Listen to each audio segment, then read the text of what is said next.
The call came at 10:23 p.m. on New Year's Eve.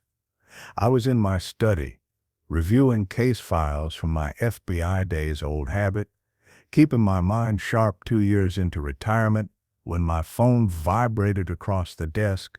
Unknown number, Chicago area code. Blackwell. My voice came out clipped, professional. 28 years in the Bureau's Financial Crimes Division taught you to answer efficiently.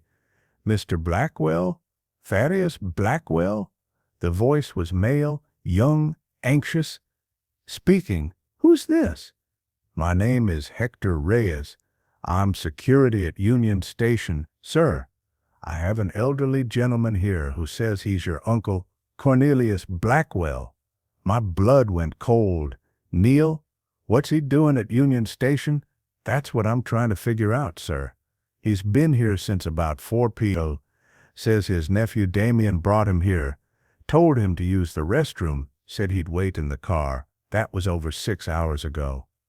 I was already moving, grabbing my coat from the back of my chair. What's his condition?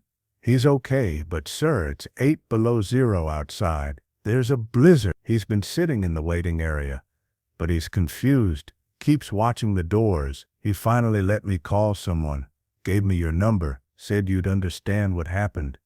I'm 45 minutes out. Stay with him. Don't let him leave. I'm on my way. I hung up and took the stairs 2 at a time. Margot was in the kitchen, preparing hors d'oeuvres for the New Year's party we were supposed to attend. Thad? What's wrong? Neil's at Union Station. Damien left him there 6 hours ago. Her face went pale. She knew about Neil's early-stage Alzheimer's, knew about the Bitcoin portfolio I'd been helping him manage, knew about Damien's sudden interest in his uncle's digital assets over the past few months. Oh God, is he? I don't know.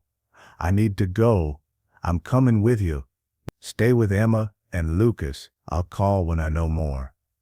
I was in my truck before she could argue. The streets were empty, everyone either at parties or home, avoiding the storm. Snow came down in thick sheets, visibility maybe 20 feet. I pushed the speedometer to 50, then 60. My mind was already working through the timeline. Neil had mentioned Damien was taking him to a New Year's Eve celebration downtown, some cryptocurrency networking event at the Willis Tower. I'd been skeptical. Damien's crypto consulting business had always seemed sketchy, but Neil had been excited, said Damien was finally showing interest in family, in understanding Neil's investments. I should have known better, should have seen it coming. I called Neil's number, straight to voicemail, called again, same result. Then I tried Damien's number, the one I'd gotten from Neil's phone records when I'd started quietly investigating my cousin's finances 3 months ago. He answered on the third ring, background noise, music, laughter, champagne glasses clinking. Yeah? Damien, it's Thad. Where's Neil? Thad, Happy New Year, man. What's up? His voice was too cheerful, practiced. Where is Neil? Neil? I dropped him at home hours ago. Why? You're lying. He's at Union Station, has been for 6 hours, in a blizzard. Silence. Then, that's impossible. I dropped him at his house in Oak Park, around 5. Maybe he went out again. You know how confused he gets with the Alzheimer's.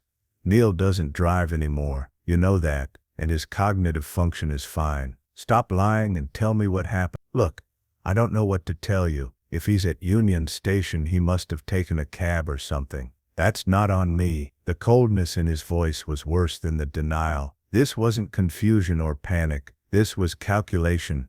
I'm 20 miles out. When I get there, we're going to have a very different conversation. Whatever, man. I did my part. If Uncle Neil is wandering around, that's proof he needs professional care. Now, the call came at 10:23 p.m. on New Year's Eve.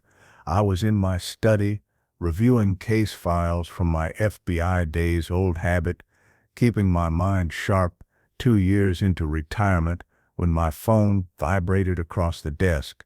Unknown number, Chicago area code. Blackwell.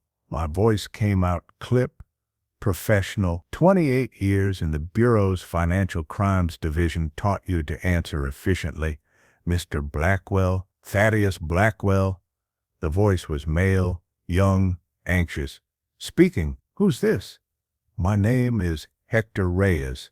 I'm security at Union Station. Sir, I have an elderly gentleman here who says he's your uncle, Cornelius Blackwell. My blood went cold. Neil, what's he doing at Union Station? That's what I'm trying to figure out, sir. He's been here since about 4 p.m. Says his nephew Damien brought him here, told him to use the restroom, said he'd wait in the car. That was over 6 hours ago. I was already moving, grabbing my coat from the back of my chair. What's his condition? He's okay, but sir, it's 8 below zero outside. There's a blizzard. He's been sitting in the waiting area, but he's confused, keeps watching the doors. He finally let me call someone, gave me your number, said you'd understand what happened.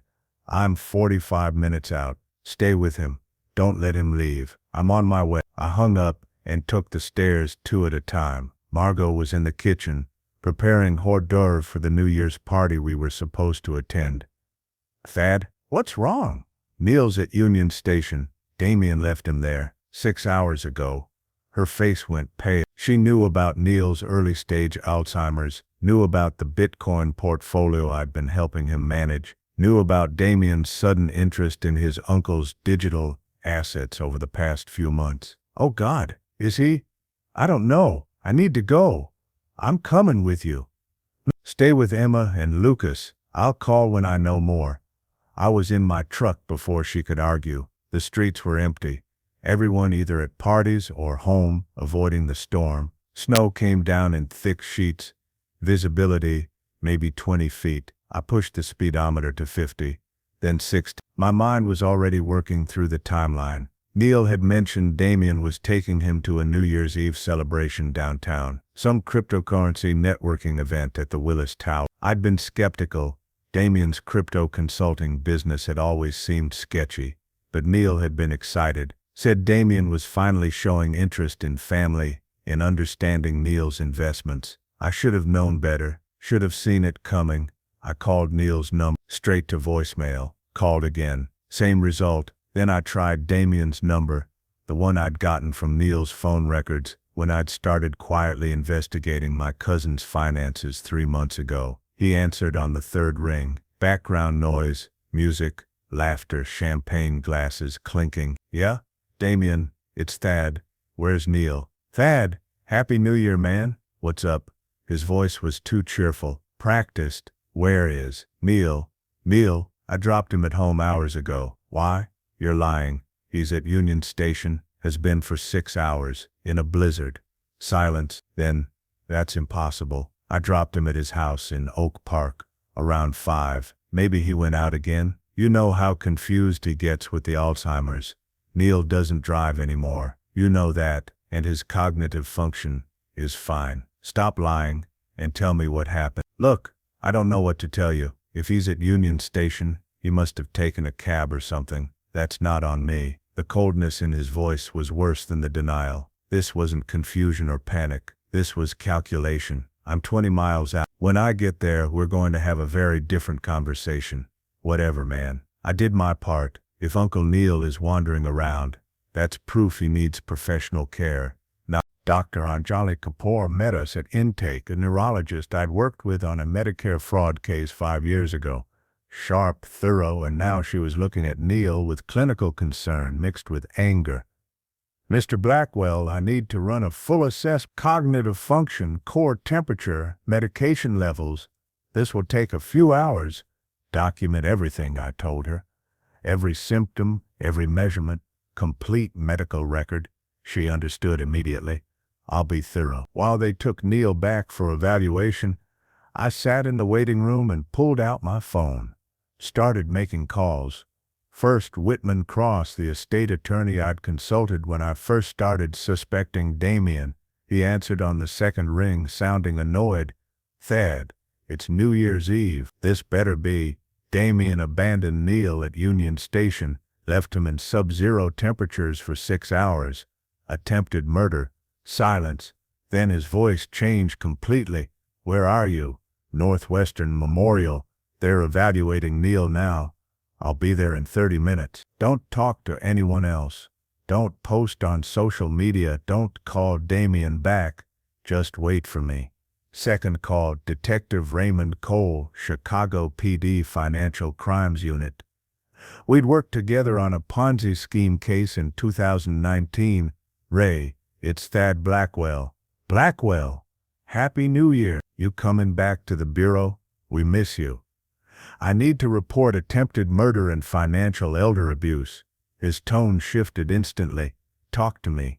I laid it out, the timeline, the abandonment, the Bitcoin password coercion, Damien's manufactured phone calls, the investigation I'd been running for 3 months. Jesus Christ, your own cousin?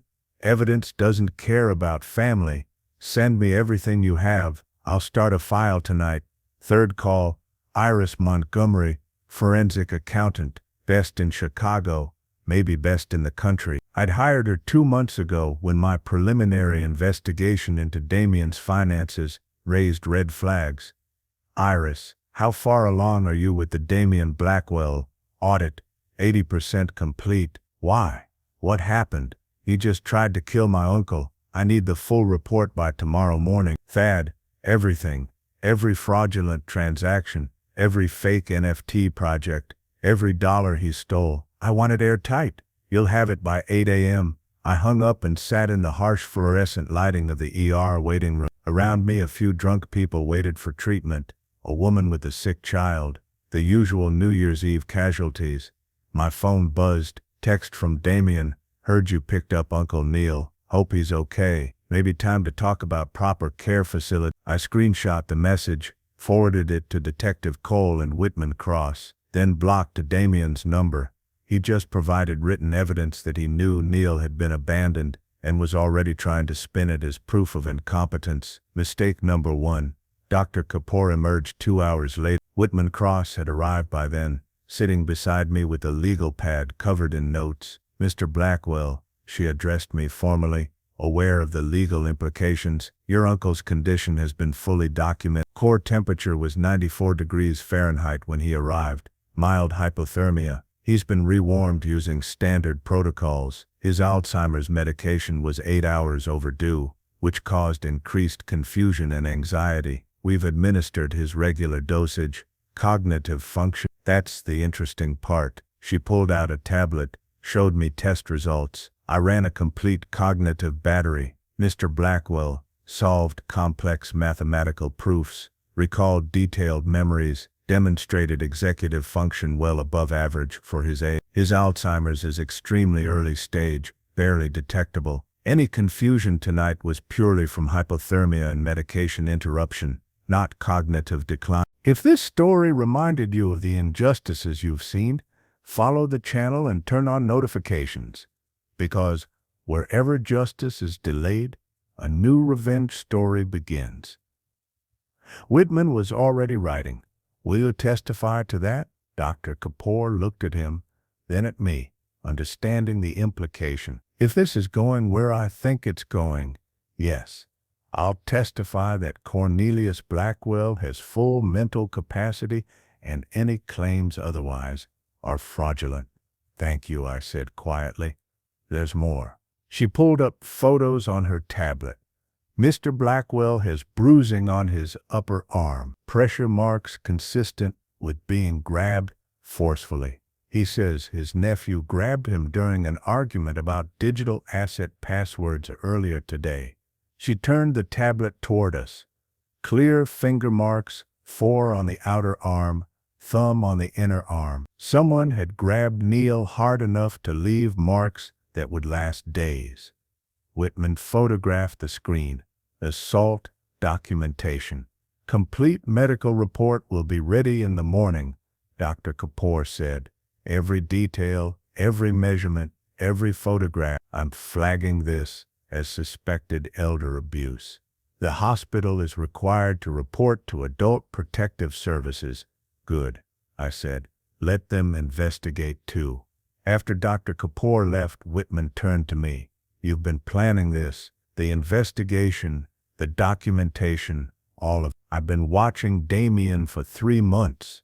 Something felt wrong about his sudden interest in Neil's Bitcoin holdings. So I did what I always did at the Bureau. I followed the money. What did you find? Iris Montgomery will have the full report tomorrow. But the preliminary: Damien is drowning in debt. Crypto gambling losses, failed NFT projects, pending SEC investigation for fraud. He needs money desperately, and Neil's portfolio is worth over $2 million in Bitcoin.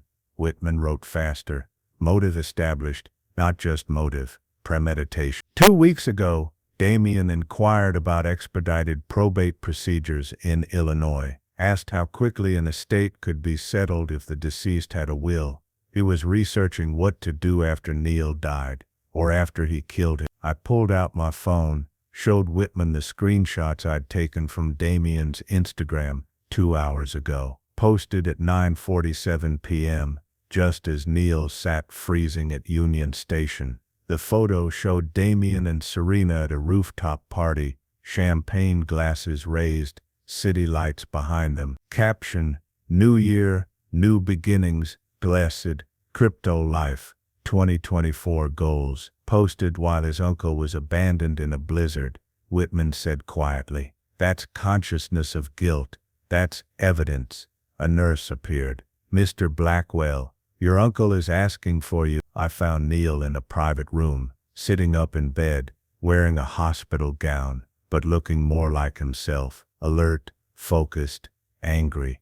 "Thad, we need to talk." I pulled a chair close to his bed. "I'm listening." "Damien didn't just try to steal my Bitcoin. He's been stealing from me for months. Small amounts, always just under reporting thresholds. I thought I was imagining it, that maybe the Alzheimer's was making me see patterns that weren't there. But I checked my accounts tonight while they were running tests. It's real." "How much?" $47,000 over 6 months. My hands tightened on the chair arms. "You should have told me. I thought I was going crazy. Everyone treats me like I'm fragile because of the diagnosis. I didn't want you to think I was paranoid, seeing conspiracies. But tonight when he left me there," Neil's voice hardened, "he tried to kill me. My own nephew tried to kill me for money. He was already stealing. Not anymore. Now he's going to pay for all of it."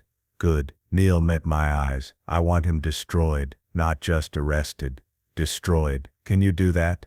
I thought about 28 years at the FBI, about cases I'd built that put white-collar criminals away for decades, about the skills I'd developed hunting financial predators. "Yes," I said, "I can." Neil nodded once, satisfied. "Then do it, because if you don't, he'll try again, and next time he might succeed." I left the hospital at 3:11 a.m.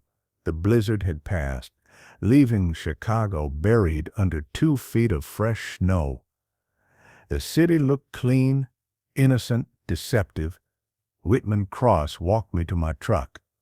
"I'm filing a police report first thing tomorrow. Today, technically, elder abuse, attempted murder, theft, fraud, everything. But Thad." He paused. "This is your family, your cousin. Are you prepared for what this will do?" Damien stopped being family when he left an 81-year-old man to freeze to death. Now he's just another criminal. Fair enough. What's your first move?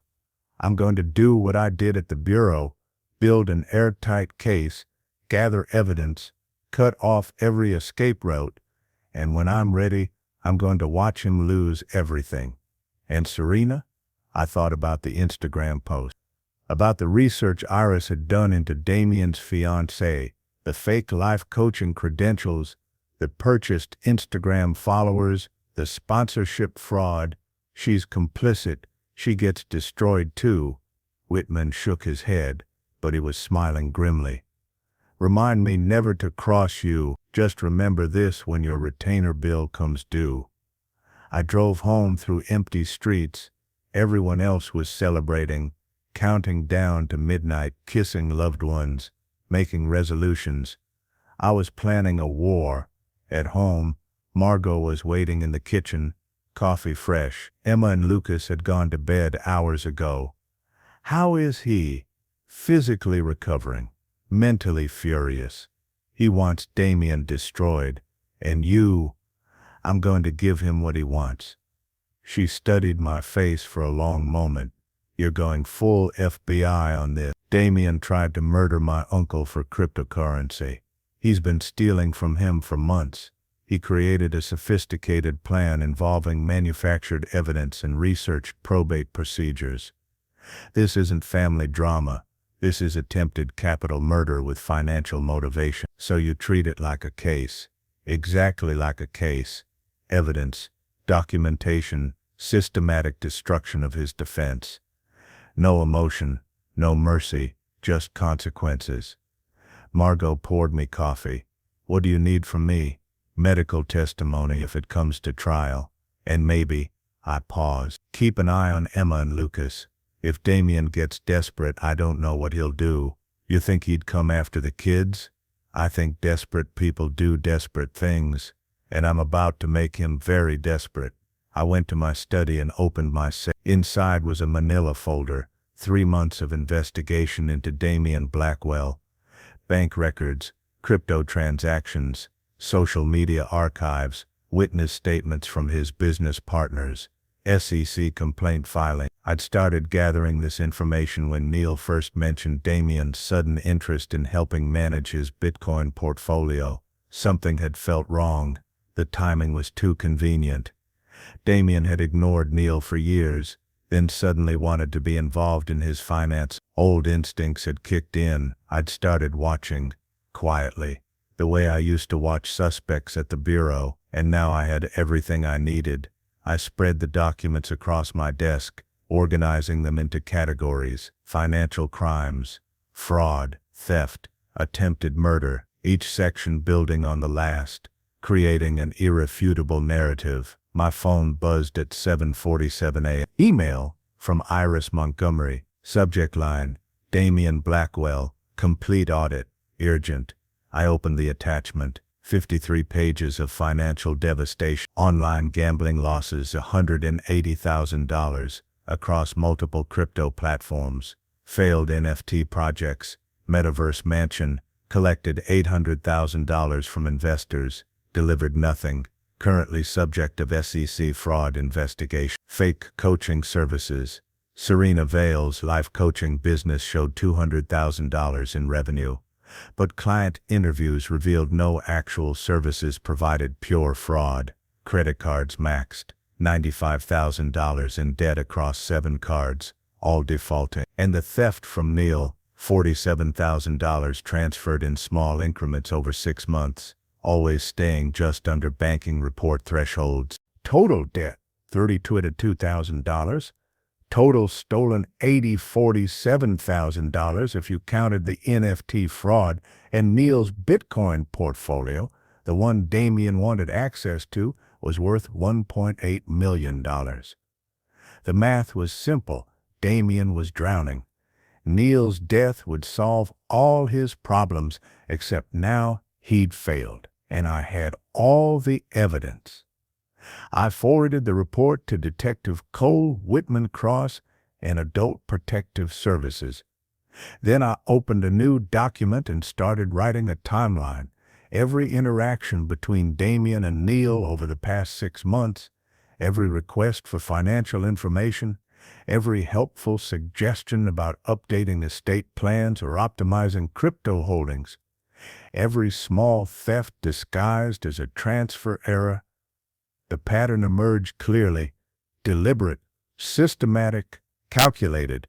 This wasn't a moment of desperation. This was a long-planned operation to steal from and ultimately eliminate an elderly relative. At 9 a.m., my phone rang. Detective Cole Blackwell. What the hell did you just send me? The complete financial profile of a serial fraudster who attempted to murder my uncle for cryptocurrency. This is Jesus. This is enough to prosecute 10 separate cases. The NFT fraud alone is federal. And you've been sitting on this for how long? 3 months. I wanted the case airtight before I moved. You retired too early. FBI still needs people like you. I'm opening a formal investigation immediately. Full task force, financial crimes, elder abuse, Attempted murder. Will have warrants by end of day. Don't arrest him yet. What? Why not? Because desperate men make mistakes, and I want him to make every mistake possible before we take him down. Silence. Then, you're going to bait him. I'm going to let him destroy himself. Publicly, professionally, completely. And then, when he has nothing left, we'll arrest him. That's cold. He left my 81-year-old uncle to freeze to death in a blizzard. Cold doesn't begin to cover what he deserves. Fair enough. But Thad, be careful. Cornered animals are dangerous. So am I. I hung up and looked at my computer screen, at the evidence spread across my desk, at the case I'd been building for 3 months, that had just become a murder investigation.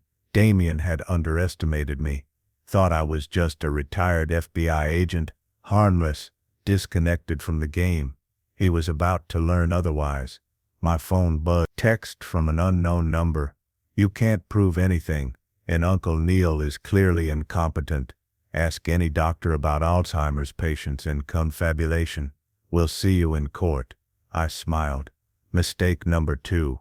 What would you do at this point? Write it in the comments. Your thoughts are as important as the story itself.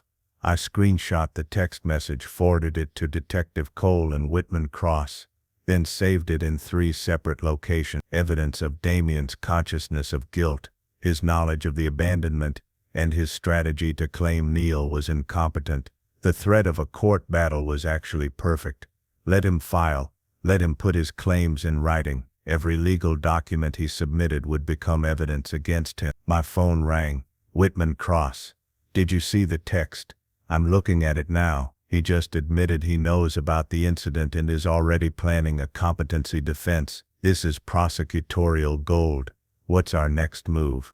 We don't respond. We let him think he's in control while we gather more evidence. I'm filing a police report this morning, but I'm also going to Adult Protective Services, get them involved independently. Multiple agencies, multiple investigations, all building parallel cases. You're suffocating him with bureaucracy. I'm creating a web he can't escape.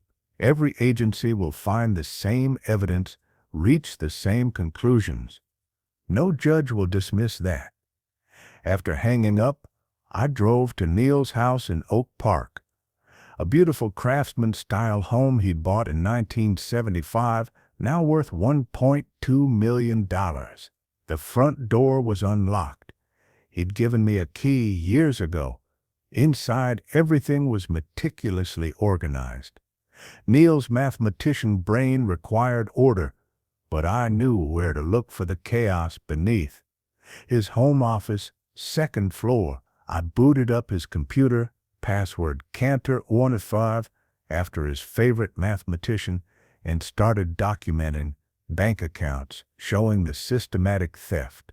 Always $1,900 transfers, just under the $2,000 reporting threshold, every 2 weeks for 6 months. Damien knew the rules, knew how to stay invisible, but I'd been tracking financial crimes for nearly 3 decades. I knew how to find invisible. I created a spreadsheet, date, amount, Damien's account number, transaction descriptions, family loan, investment advice fee, tech support consultation, all fake, all theft. Then I found something else. In Neil's email buried in spam folder, messages from an attorney in Evanston, subject line, Rie Cornelius Blackwell Estate Planning Inquiry. I opened them. Dear Miss Blackwell, per your nephew Damien's inquiry on your behalf, I'm pleased to provide information about expedited estate settlement procedures in Illinois in cases where the deceased has a clearly designated heir and minimal assets, subject to probate. The date December, 2 weeks before New Year's Eve. Damien hadn't just abandoned Neil impulsively. He'd been researching probate procedures, planning for Neil's death, setting up the infrastructure to quickly claim the inheritance. Premeditation. Clear, documented, irrefutable. I photographed every email, downloaded the entire chain, sent copies to my evidence folder. Then I found Neil's hardware wallet, the physical device containing his Bitcoin private keys. hidden in his desk drawer, exactly where he'd told me it would be. I checked the transaction history. Someone had attempted to access it 3 times in the past month. Wrong PIN each time. After 3 more failed attempts, the device would permanently lock. Damien had been trying to crack it, trying to steal the Bitcoin directly before resorting to murder. I documented everything, photographed the device, logged the failed access attempts with timestamps. Every piece of evidence made the case stronger. Every mistake Damien had made was now ammunition. My phone buzzed. Margot, Emma wants to visit Uncle Neil at the hospital. Says it's important. Can I bring her? I texted back. Yes. He'd like that. I'll meet you there. At the hospital, Neil was sitting up in bed, looking more like his usual self, alert, engaged, working on a mathematics journal on his laptop. Emma knocked on the doorframe. Uncle Neil? He looked up, and his face transformed. Emma, come in, sweetheart. My 16-year-old daughter walked in carefully, carrying a small bag. I brought you something. Mom said you like puzzles, so I made you one. She pulled out a handmade logic puzzle, beautifully drawn on graph paper. It's a combination of Sudoku and a maze. I designed it myself. Neil's eyes lit up. This is wonderful. May I solve it now? Of course. I watched Neil work through the puzzle, his mind sharp and focused, while Emma sat beside him explaining her design process. Margot stood next to me, and I felt her hand slip into mine. He's okay, she whispered. For now. What do you mean? Damien won't stop. He's desperate, cornered. This is going to get worse before it gets better. As if on cue, my phone rang. Unknown number. I stepped into the hallway. Blackwell, Mr. Blackwell. This is Francine Porter from Adult Protective Services. I'm calling regarding a report filed this morning about Cornelius Blackwell. I need to schedule a home visit and interview. When? How's tomorrow morning? 10 a.m.? I'll be there. One more thing. The person named in the report, Damien Blackwell. We need to interview him as well. He's refused to return our calls. He's avoiding you because he's guilty. That's what I'm starting to think. We'll proceed accordingly. After hanging up, I returned to Neil's room. Emma had finished showing him her puzzle, and now they were discussing mathematical proofs. Watching them, I felt something harden in my chest. Damien had tried to take this away. This connection, this brilliance, this family, he was going to pay for that. That evening, I made a series of calls from my home office. First, FBI Chicago field office. I still had contacts there, people who owed me favors. Agent Mitchell, it's Thad Blackwell. Blackwell, long time. What can I do for you? I need information on an ongoing SEC investigation. Target is Damien Blackwell, NFT fraud case from the Metaverse Mansion project. Blackwell, related to you, cousin, and he just tried to kill my uncle. Jesus, hold on. Keys clicking. Yeah, we have a file. SEC referred it to us 6 months ago. Fraud case, $800,000 stolen from investors. Strong evidence, but they've been waiting to gather more victims before moving forward. Can you accelerate the timeline? Depends. What do you have? Complete financial audit showing pattern of fraud, attempted murder of an elderly relative, ongoing theft. Enough to make your case airtight. Send it to me. I'll talk to the prosecutor assigned to the case. If your evidence is as good as you say, we might move up the indictment. Second call, Illinois Securities Department. Subscribe and stay tuned so you don't miss any true revenge stories. Sometimes, even silence is the strongest form of revenge. Third call, Chicago Better Business Bureau, flagging Serena's fake life coaching business. Fourth call, Instagram's fraud reporting line, providing evidence of Serena's fake followers and fraudulent sponsorships. Fifth call, IRS Criminal Investigation Division, because if there was one thing I knew from the Bureau, it was that tax fraud always stuck when nothing else did. By midnight, I'd filed reports with 7 different agencies. Each one would investigate independently. Each one would find the same evidence. Each one would build a case. Damien was about to be buried under an avalanche of legal problems. My phone buzzed. Email from Detective Cole. Just got a call from Damien's attorney. They're filing for emergency conservatorship over Neil, claiming he's mentally incompetent and you're manipulating him. Hearing scheduled for January 8th. I called him immediately. Emergency conservatorship. On what grounds? They're arguing early-stage Alzheimer's makes him vulnerable to manipulation, that you're controlling him and making him believe false things about Damien. It's bullshit, but it's a legal strategy. Let them file. Dr. Copper's cognitive assessment will destroy that argument. There's more. They're also filing a restraining order against you, claiming you're harassing Damien and making threats. I haven't contacted him once since New Year's Eve. I know, but they're creating a narrative. Evil nephew manipulates confused old man, turns him against loving family. It's actually a smart defense if you don't have evidence to counter it. Good thing we have mountains of evidence. Exactly, but Thad, this is going to get ugly. Conservatorship hearings are public. They'll drag Neil through the mud, claim he's senile, incompetent. Are you prepared for that? I thought about Neil solving Emma's puzzle, discussing mathematical proofs, remembering details from 50 years ago, with perfect clarity. Let them try. Every claim they make just gives Dr. Copper more ammunition. Over the next week, I worked systematically. I hired a forensic computer expert to analyze Neil's hardware wallet. She confirmed the 3 failed access attempts came from Damien's IP address, his home in Evanston. I interviewed 5 victims of the Metaverse Mansion NFT fraud. All had lost money to Damien's fake project. All were willing to testify. I found Serena's real employment history, no degrees, no certifications, no legitimate coaching training, just a series of pyramid schemes and Instagram frauds. I pulled Damien's credit report, 17 accounts in collections, 3 civil judgments, 2 tax liens, financial devastation disguised by Instagram posts of luxury cars and rooftop parties, all rented, borrowed, or photoshopped. Every piece of evidence went into organized folders: financial crimes, fraud, theft, attempted murder, conservatorship defense. By January 7th, the day before the hearing, I had a case file 3 inches thick. Whitman Cross reviewed everything in my home office. This is FBI-level prosecution work. That's what I did. Whatever. The conservatorship hearing tomorrow, they're gonna fight dirty. Claim Neil is confused, that you've poisoned him against Damien, that his allegations are false memories created by Alzheimer's. Dr. Kapoor will testify that's medically impossible given his cognitive function.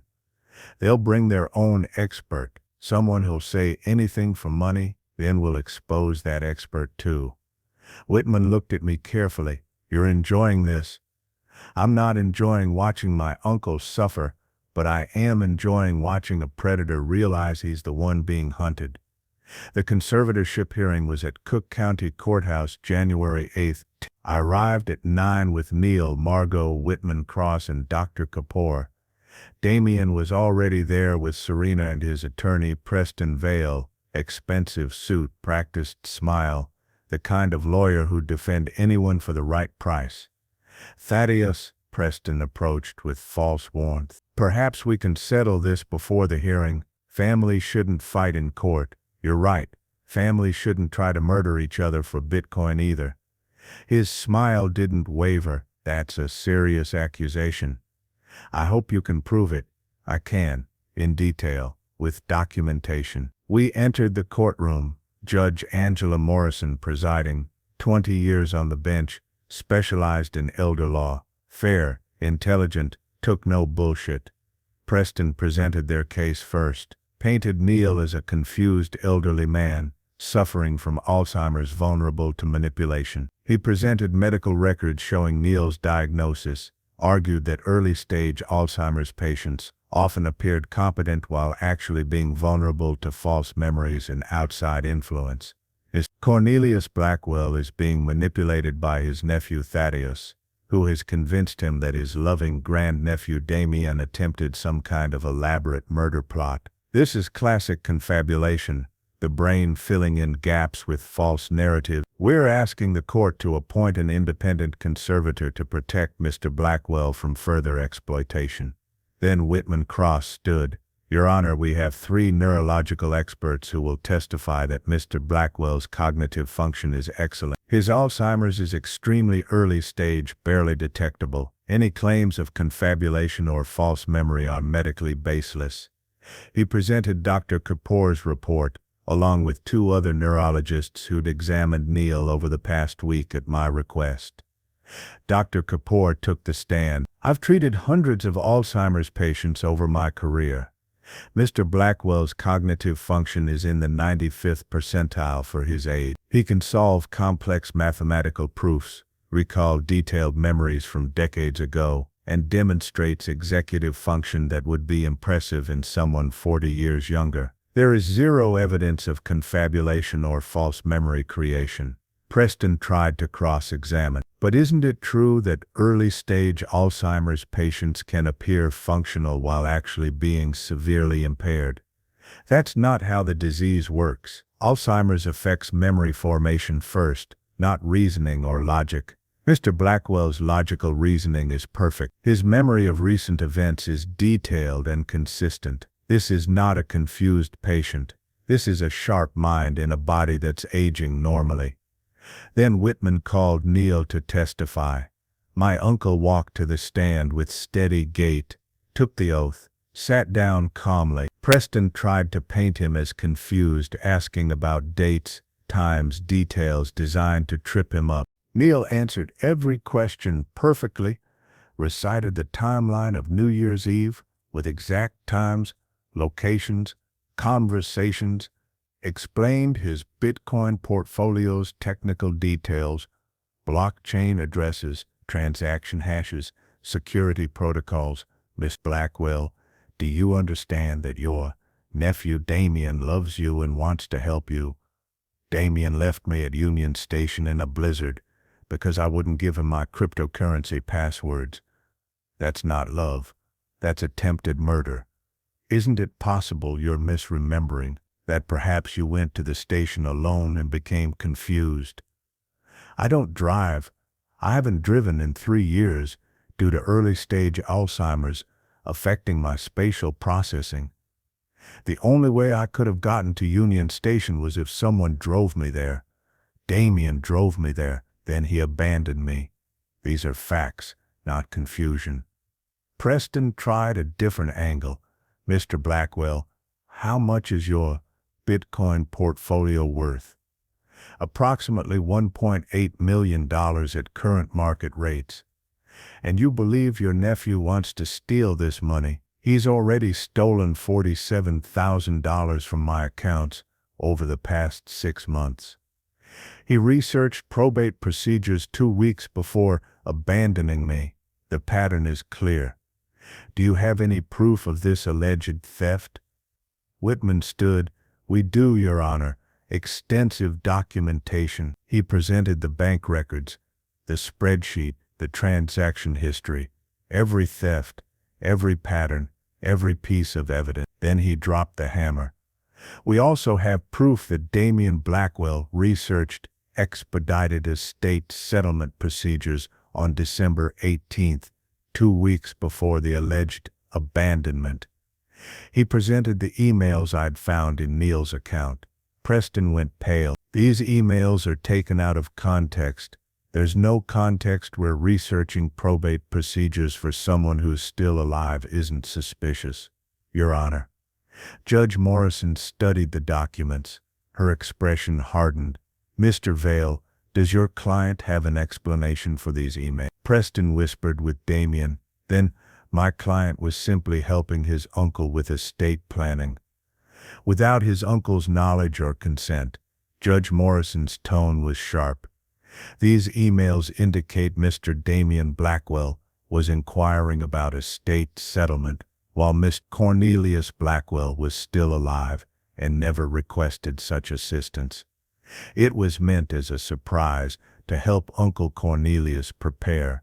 or to prepare for his death, which, according to medical records, nearly happened on New Year's Eve when your client abandoned him in sub-zero temperatures. Preston tried to recover. Your Honor, there's no proof. There's a security guard's witness statement, medical records showing hypothermia, and timeline documentation, plus these emails showing premeditation. Judge Morrison looked directly at Damien. Miss Blackwell, why did you research probate procedures for an uncle who wasn't dying? Damien stood. I was just trying to help. Help him die faster? So you could inherit his Bitcoin portfolio. Her voice was ice. Petition for conservatorship denied. Furthermore, I'm issuing a restraining order. Mr. Damien Blackwell, you are to stay 500 yards away from Cornelius Blackwell at all times. Any violation will result in immediate arrest. Preston tried once more. Your Honor, we're done here. Court is adjourned. Outside the courtroom, Damien and Serena rushed past us. I caught fragments of their angry whispers. Your fault for being so obvious. Should have just waited for him to die naturally. Need to leave the state before. I turned to Detective Cole, who'd been sitting in the gallery. You heard that? Consciousness of guilt. Discussing fleeing jurisdiction. That's probable cause. He pulled out his phone. I'm getting an arrest warrant. Tonight. Wait, I said. Give them 24 hours. Why? Because I want them to run.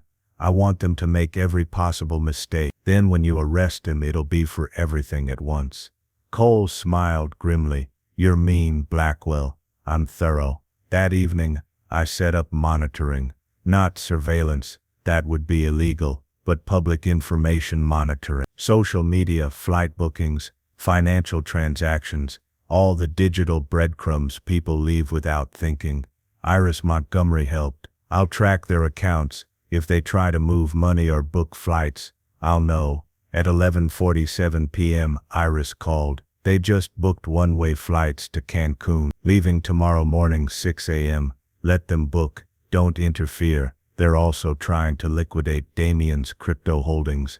What little he has left. Document everything, every transaction, every transfer. It's all evidence. At midnight, I called Detective Cole. They booked flights to Mexico, leaving 6 a.m. We'll arrest him at O'Hare. Flight risk, plus all the other charges. Judge will deny bail. What about the FBI case? The Metaverse Mansion fraud. Federal indictment comes down next week, but we're not waiting. Illinois charges are enough to hold them indefinitely. I slept that night for the first time in a week. Deep, dreamless sleep. At 5:30 a.m. my phone rang. Detective Cole, breathless. We got them. Airport security flagged them trying to board with fake passport. That's a federal offense on top of everything else. Fake passports. Damien Blackwell and Serena Vale are now Damien Black and Sarah Vincent. Bad fakes too. TSA spotted them immediately. Where are they now? FBI custody. They'll be arraigned this afternoon. Between the state charges and federal charges, they're looking at 20 to 30 years combined. Good. I drove to the airport anyway. Wanted to see it myself. Federal holding area, O'Hare. Through the one-way glass I could see Damien and Serena in separate interview rooms. Both looked panic defeated. Agent Mitchell stood beside me. Your evidence package made this easy. Financial crimes, fraud, attempted murder. It's all there. What about the Metaverse Mansion victims? 5 have already agreed to testify. The federal case is airtight. He looked at me. You could have done this 3 months ago. Why wait? Because I wanted him to destroy himself completely. If I'd moved too early, he might have gotten a deal, spent a few years in minimum security, come out ready to try again. This way, he's lost everything. Reputation, finances, freedom. He'll spend the next 2 decades in federal prison thinking about what he did. That's cold. He left an 81-year-old man to freeze to death. Cold doesn't begin to cover what he deserves. Through the glass, Damien looked up suddenly, directly at the mirror. He couldn't see me, but somehow he knew I was there. His face twisted with rage. He stood, shouted something, lunged at the mirror. Guards subdued him, led him away in handcuffs. I turned and walked out. The arraignment was at 2:00 p.m. I sat in the gallery with Neil, Margot, Emma, and Lucas, watching as Damien and Serena were led and wearing orange jumpsuits. The charges took 15 minutes to read: attempted first-degree murder, elder abuse, financial exploitation, theft, fraud, wire fraud, identity theft for the fake passports, conspiracy. The prosecutor, a woman named Janet Chen, who I'd worked with at the Bureau, presented the evidence methodically: bank records, emails, medical reports, security footage from Union Station, witness testimony from Hector Reyes. Damien's attorney tried to argue for bail. Judge Morrison, same judge from the conservatorship hearing, shut it down immediately. Mr. Blackwell attempted to flee the country using fake passports. He researched probate procedures while planning his uncle's death. He has demonstrated he's both a flight risk and a danger to others. Bail denied. Trial date set for March 15th.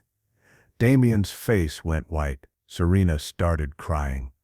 They were led away in the hallway. Neil grabbed my arm. It's really over? The arrest is over. Now comes the trial, the conviction, the sentencing. But yes, the dangerous part is over. They can't hurt you anymore. How long will they get? I thought about the charges, the evidence, the federal sentencing guidelines. Damien's looking at 15 to 20 years. Serena maybe 10, with cooperation. But even with good behavior, they'll both be middle-aged when they get out. Their reputations destroyed, finances ruined, futures gone. Good. Neil's voice was hard. Because they tried to take my future, they deserve to lose theirs. Over the next 2 months, Damien and Serena's lives unraveled publicly. The Metaverse Mansion fraud case made headlines. Crypto influencer charged with $800,000, NFT scam. Serena's fake life coaching business was exposed. Her Instagram following dropped from 250,000 to 3,000 as people realized most were bots. The IRS filed tax evasion charges. Neither had reported their fraudulent income. Civil lawsuits piled up. The NFT victims, Neil, even some of Serena's former coaching clients, everything they'd built on lies collapsed. The trial in March was anticlimactic. The evidence was overwhelming. Damien's attorney tried to negotiate a plea deal. Janet Chen offered, plead guilty to all charges, 20 years federal prison for Damien, 12 for Serena. They took it, didn't even fight. At sentencing, Judge Morrison addressed them directly. Mr. Blackwell, Val, you targeted a vulnerable elderly man, your own family, for financial gain. You researched, planned, and executed an attempt on his life. You left him to freeze to death in a train station during a blizzard. The only reason he survived was the kindness of a stranger. She paused, looking at the packed courtroom. This court has seen many crimes, but betrayal of family, attempted murder of an elderly relative for money, this is among the worst. You will spend the next 2 decades in federal prison, and when you're released, you'll be convicted felons with destroyed reputations and no financial future. That is justice. Damien was led away first. As he passed our row, he looked at me. The hatred in his eyes was pure. This is your fault, he said quietly. You destroyed us. I met his eyes steadily. You destroyed yourself. I just documented it. Then he was gone. Serena cried as they led her away. Dramatic, performative, one last attempt at garnering sympathy. Nobody cared. Outside the courthouse, news crews swarmed. I declined interviews. This wasn't about publicity. Neil, though, stopped to talk to one reporter. Mr. Blackwell, how do you feel about your nephew's sentence? I feel relieved and grateful. My nephew Thaddeus saved my life, not just on New Year's Eve, but by building a case so thorough that justice was inevitable. He looked directly at the camera. If you're elderly, if you have family suddenly interested in your finances, be suspicious, be vigilant, and find someone you trust to protect you. Later that evening, Neil came to our house for dinner. Emma had made her famous lasagna. Lucas set the table. Margot poured wine. We sat on the back porch afterward, watching the sun set over Oak Park. 20 years, Neil said quietly. He'll be 58 when he gets out. I'll probably be gone by then. Probably. But that's not why we did this. No, we did it because he tried to kill me, and because you believe in consequences. I believe in justice, and justice is consequence delivered systematically. Your FBI training, my FBI training. I sipped my wine, but also my family loyalty. He hurt you, tried to take you away from us, from Emma and Lucas and Margot. That required a response, a thorough response, the only kind I know how to give. Neil raised his glass to thoroughness then, and to nephew who actually give a damn, to family, I said, the real kind.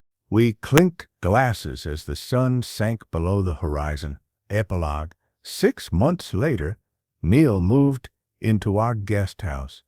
His Oak Park home sold for $1.3 million. He donated half to Alzheimer's research, split the rest between Emma and Lucas's college funds. His Bitcoin portfolio stayed in his hardware wallet, managed jointly by him and me.